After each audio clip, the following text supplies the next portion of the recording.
히브리서 9장 15절로 22절까지 저와 여러분들이 한 줄씩 교독하겠습니다. 이로 말미암아 그는 새 언약의 중보자시니 이는 첫 언약 때의 범한 죄에서 속량하려고 주구사 부르심을 입은 자로 하여금 영원한 기업의 약속을 얻게 하려 하심이라.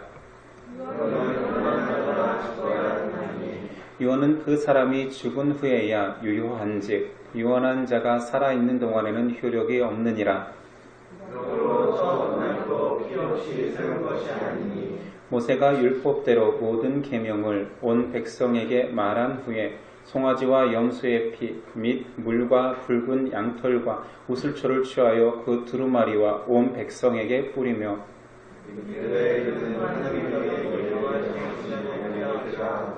또한 이와 같이 피를 장막과 섬기는 일에 쓰는 모든 그릇에 뿌렸느니라. 율법을 따라 거의 모든 물건이 피로써 정결하게 되나니 피 흘림이 없은즉 사함이 없느니라. 아멘. 오늘 제목은 나에게 성취된 유언. 히브리서는 이제 알다시피 핍박으로 인해 다시 유대기로 돌아가는 유대 히브리인 기독교인들에 대한 기록입니다. 히브리서가 기록되어지던 당시에 유대 기독교인들의 상황은 그들에게는 새 언약 그리스도가 주어졌음에도 불구하고 옛 언약 여호와의 말씀을 믿는 것에 대한 거부감이나 차이점을 크게 생각하지 못했습니다. 그들의 지금 상황은 기독교를 믿는다는 이유만으로 조직적 박해와 불이익이 계속되고 있었습니다. 이런 힘든 상황을 당하면서까지 기독교에 남아있을 이유가 점점 사라지고 있었던 것입니다. 히브리 기자가 말하고자 하는 것은 유대인에게 새 언약은 옛 언약의 좀 발전된 형태가 아니다. 완전히 새 것이 되었으니 너희가 다시 돌아가려고 하는 옛 언약은 전혀 의미가 없다. 옛 언약에 대한 한계를 계속 이야기하는 거죠. 새 언약이 온 이후부터는 옛 언약은 파기된다. 그리고 지난 시간에도 옛 언약 안에서 행했던 제사의 한계를 이야기하면서 그거는 몸밖에 깨끗하게 할 수가 없다. 마음을 결코 깨끗하게 할 수 없고 영혼을 새롭게 할 수 없다. 옛 언약은 새 언약을 기다리게 하는 온전히 사모하게 하는 그림자였을 뿐이다. 이 이야기를 계속 강조하는 거죠. 그래서 유대인의 시점에서 지금 너희가 다시 옛 언약으로 돌아가는 것은 돌이킬 수 없는 무서운 무지며 저주다. 그리스도께서 오심으로 새 언약이 시작되었습니다. 고로 옛 언약은 완전히 끝마쳐졌습니다. 새 언약의 효력이 발휘되는 시점은 예수 그리스도께서 갈보리에서 피 흘린 그 시점부터 새 언약은 시작되었고 옛 언약은 완전히 폐기되었습니다. 새 언약이 그리스도의 피로서 효력이 발생했다라는 것을 강조하고 있습니다. 15절 이로 말미암아 그는 새 언약의 중보자시니 이는 첫 언약 때의 범한 죄에서 속량하려고 주구사 부르심을 입은 자로 하여금 영원한 기업의 약속을 얻게 하려 하십니다. 15절에서 해석돼야 될 두 내용이 있으니 첫 언약의 범한 죄에서 속량이라는 뜻입니다. 여전히 옛 언약을 행하고 있음에도 그것이 죄라는 거죠. 육신은 깨끗함을 입었으나 옛 언약의 구조적 한계 속에서 해결되지 않던 죄가 있다. 또 한 가지는 옛 언약을 하나님께서 너에게 주셨으나 너희가 그 말씀을 언약을 순종하지 않음으로 불순종으로 하나님께 온전히 다가가지 못하였던 하나님을 거부하였던 죄까지 포함해서 말하는 것이요. 실패했다. 또한 영원한 기업의 약속의 뜻을 알아야 됩니다. 옛 언약의 첫 번째 체결자는 아브라함입니다. 아브라함 때부터 그의 후손들은 전부 다 언약 백성이 되었지요. 태어나면서부터 우리는 하나님과 약속된 민족이다. 그리고 하나님은 옛 언약 속에서 아브라함 너의 씨로 말미암아 너의 민족이 구원을 얻을 거라는 약속을 받았습니다. 정확히 너의 후손을 인식하지 못한 채. 근데 우리는 알고 있습니다. 그리고 예수님은 선언하셨죠. 아브라함에게 약속된 너의 후손, 너의 씨를 통한 구원이 바로 나다라고 선언해 주셨습니다. 그러나 옛 언약을 가졌던 유대인들은 아브라함에게 약속되었던 너의 씨, 그리스도를 거부했습니다. 오직 예수를 믿는 사람들만 새 언약 안에서 아브라함의 영적 아들이 되어 하나님의 백성이 된다라는 그 약속을 그들은 이해하지 못했던 거지. 창세기에서부터 계속 강조되는 것은 언약 백성, 아브라함의 씨가 강조되지만 우리는 창세기를 나누었잖아요. 씨라고 했기 때문에 전부 다 육적 혈통만 집중했습니다. 그래서 장자권이 계속 강조된 거예요. 왜냐하면 너의 씨를 통하여서 구원받는다고 했으니 축복의 통로 하나님의 영적 계보, 영적 자녀의 계보가 피를 통해서 계속 전달될 거라고 여겼습니다. 근데 하나님은 계속 그게 아니다라는 것을 강조하기 위해서 아브라함의 장자 이스마엘이 아니다. 차자였던 이삭이지만 나의 약속은 영적 이스라엘, 영적 백성이 준비되고 있다. 계속 알려준 거지. 하늘나라의 백성들은 누구냐? 아브라함의 혈통을 상징하는 할례의 백성들, 그가 언약 백성이 아니라 영적 아브라함의 자녀를 꿈꾸는 혈통적으로 장자가 아닐지라도 차자였을지라도 장자와 같은 두 배의 축복을 누리는 자들이 준비되고 있다. 계속 메시지로 전해졌으나 이스라엘은 듣지 않았습니다. 출애굽기에서도 계속 그 얘기를 하는 거예요.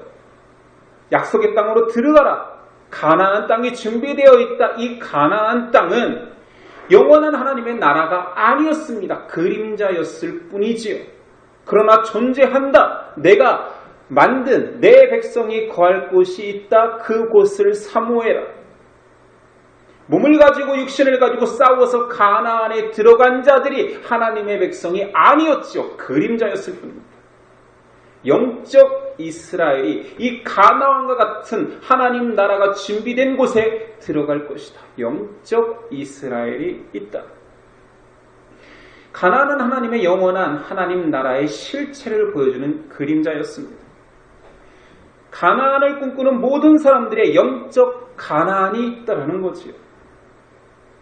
일시적인 가나안이라는 기업의 약속은 육적 이스라엘이 차지했지만 영원한 하나님 나라라는 영적 가나안은 영적 하나님의 백성들, 새 언약을 붙드는 자들만 입장합니다. 이 이야기는 성경 전체에서 한결같습니다. 지금 히브리서에서만 강조되는 게 아닙니다. 하나님은 처음부터 두 가지 약속을 주었죠. 그러나 이스라엘 백성은 끝까지 육적인 것만, 육적 제사만, 육적 정보자만, 모세와 사람 대제사장만 붙들며 살았습니다. 아브라함에게 약속한 더 나은 본향은 곧 하늘에 있는 그것이었습니다. 그러나 계속 땅만 보고 있는 유대인들은 결국 하늘로 갈 수 있는 하나님의 영원한 백성이 될 수 있는 길이 제시되었음에도 다시 땅을 바라보고 육적 가나안으로 향하는, 다시 옛 언약으로 돌아가 버리는 사람들이 존재했습니다.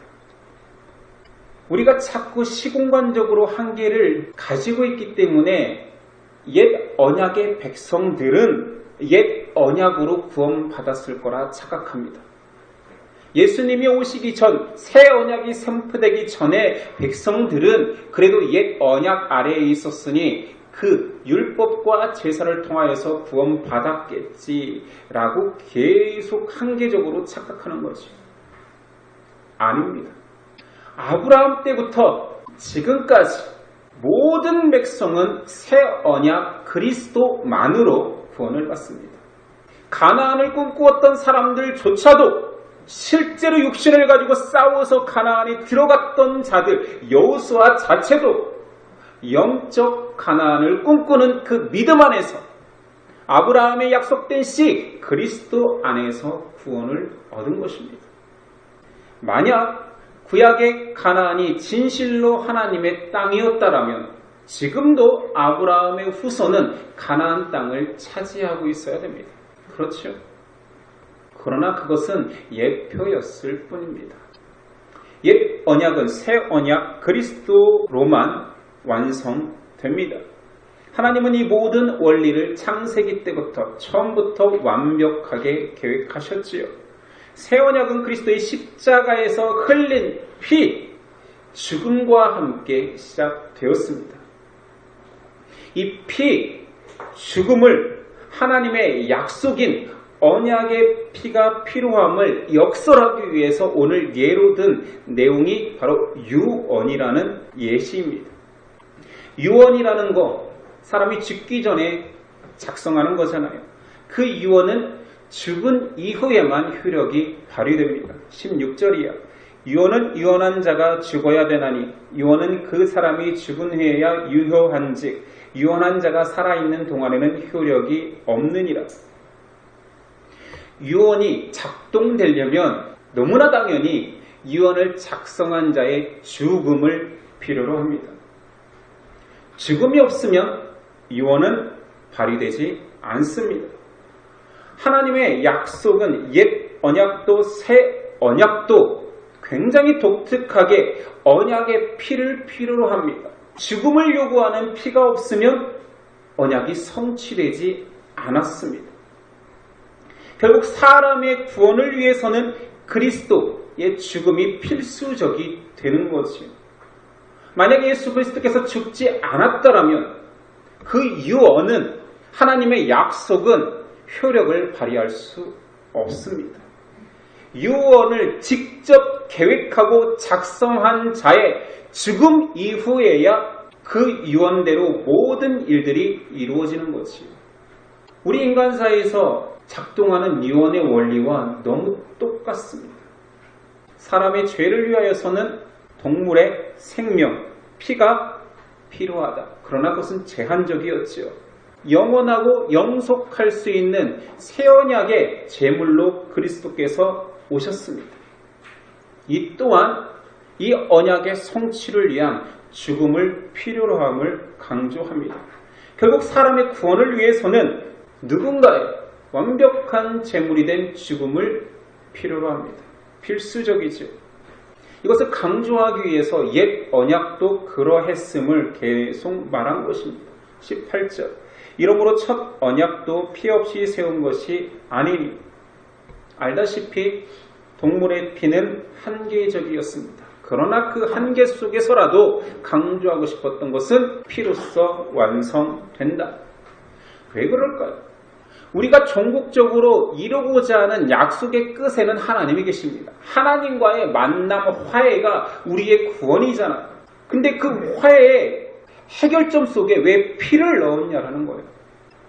죄는 근본적으로 하나님과 멀어지는 것이 죄입니다. 하나님께서는 사람에게 자유를 허락했지요. 그러나 사람은 하나님을 택하지 않고 죄를 택함으로써 하나님과 멀어졌지요. 하나님과 멀어졌다는 것 자체가 생명에서 멀어진 것입니다. 우리의 호흡이 누구에게 있습니까? 세상 만물의 생명력을 누가 부여했습니까? 하나님이 부여한 것입니다.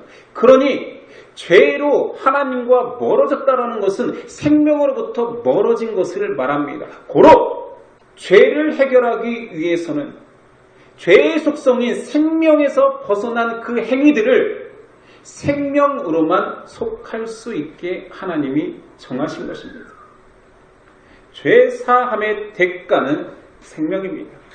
죄의 본질이 생명에서 떠나버리는 것이기 때문입니다. 19절 이하. 모세가 율법대로 모든 계명을 온 백성에게 말한 후에 송아지와 염소의 피 및 물과 붉은 양털과 우슬초를 취하여 그 두루마리와 온 백성에게 뿌리며 이르되 이는 하나님이 너에게 명하신 언약의 피라 하고 또한 이와 같이 피를 장막과 섬기는 일에 쓰는 모든 그릇에 뿌렸느니라. 피로만 정결케 됨을 이야기합니다. 근데 오늘 말씀의 이 묘사 자체는 실제로 구약의 율법과 제사 방식과는 약간 다릅니다.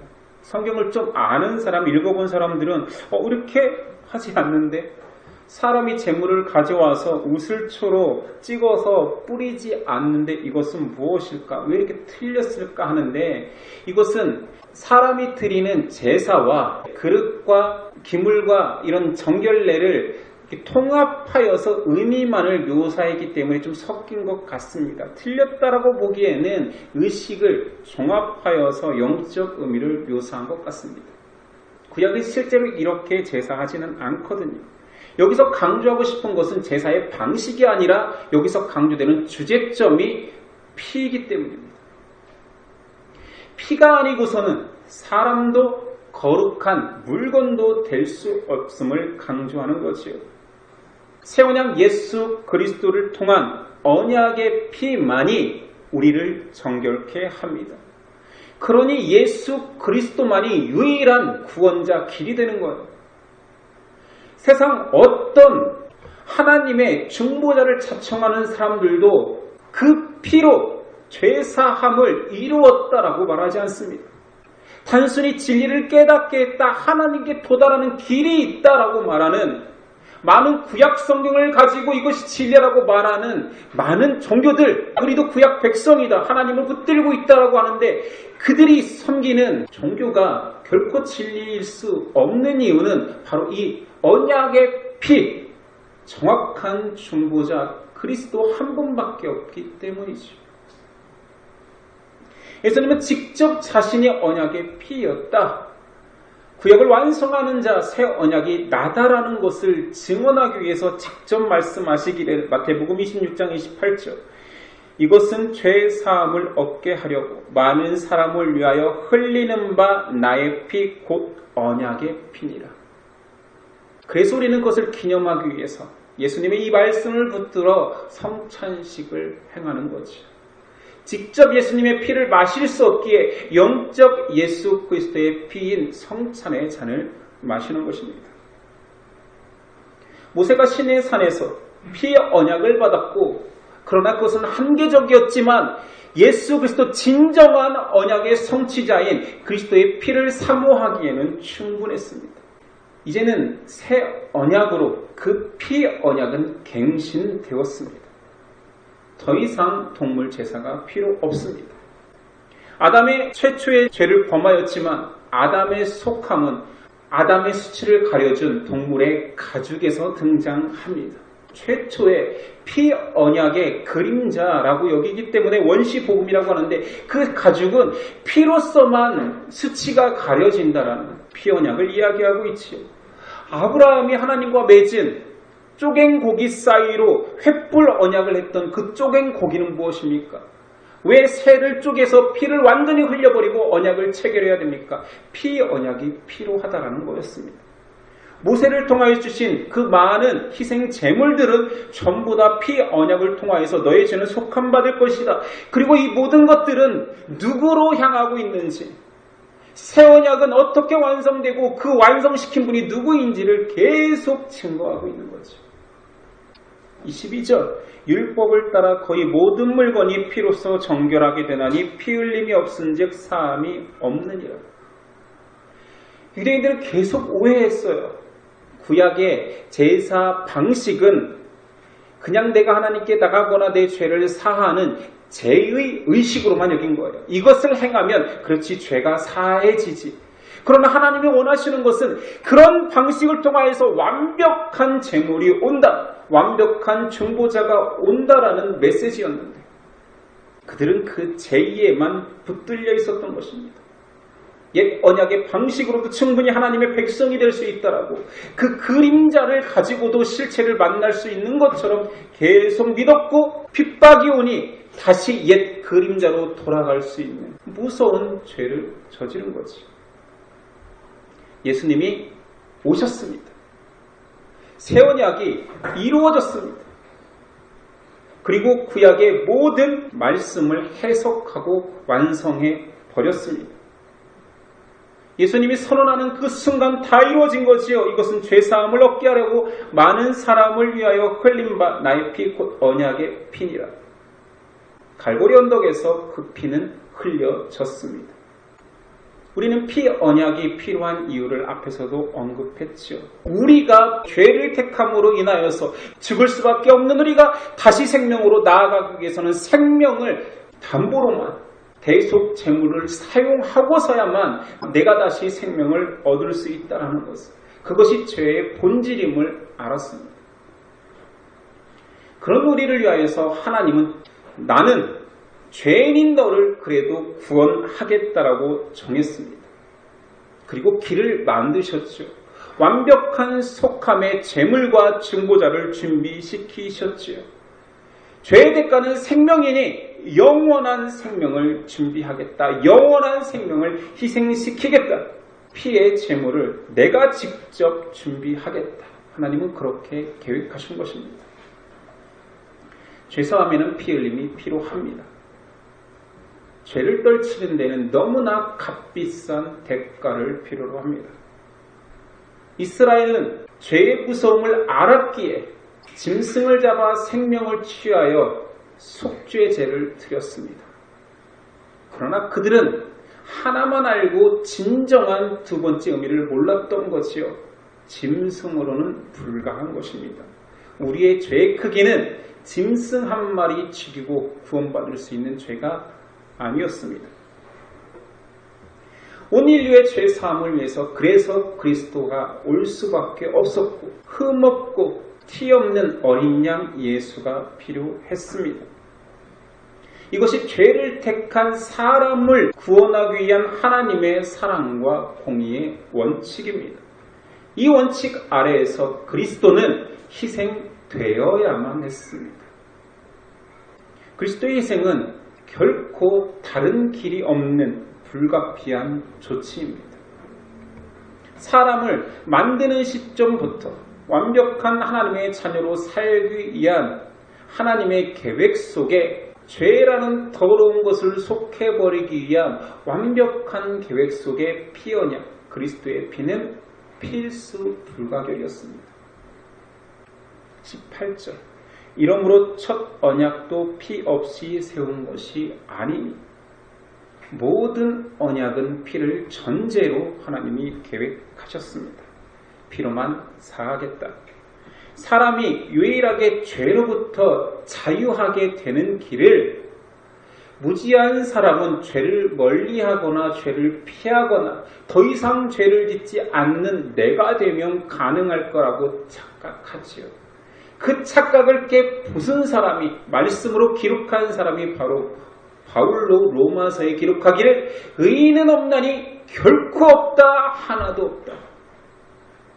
죄를 해결할 수 있는 유일한 방법은 죄로부터 도망치거나 죄가 없는 곳으로 가서 온전한 사람이 되는 것이 아니라 의인이 되는 것이 아니라 그리스도의 피만. 이것은 태초부터 하나님이 계획한 죄를 속하는 유일한 방식이기에 죄를 씻는 그리스도의 피로만 가능함을 선언합니다. 이런 질문을 하기도 합니다. 갓 태어난 아이는 죄를 짓지 않았는데 어떻게 됩니까? 성경은 단호합니다. 모든 사람은 죄로부터 태어난다. 심지어 태중에 있어도 죄인이다. 사람이 구원받을 수 있는 유일한 길은 그리스도의 피밖에 없다.